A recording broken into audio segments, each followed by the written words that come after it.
Hello technician भाइयों, आज हम लोग आ गया था कस्टमर के प्लेस में जहाँ पे कस्टमर का डबल डोर का रेफ्रिजरेटर था। कस्टमर का बोलने का ये मतलब था, भैया मेरा जो फ्रिज है कूलिंग नहीं हो रहा है।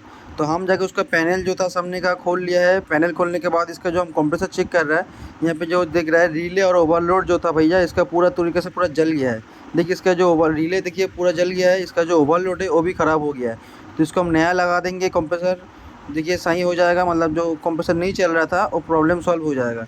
हम इसको नया लगा दिया है। अब हम इसको चेक करेंगे, इसका जो आइस आती है कोई कोई में, उसको अगर आइस ठीक से आ जाएगा तो कोई इसका जो प्रॉब्लम था वो सॉल्व हो जाएगा। देखिए इसका हम लोग चेक कर रहे हैं सामने का पैनल, देखिए इसका फ़ैन जो है चल रहा है, कोई इशू नहीं है।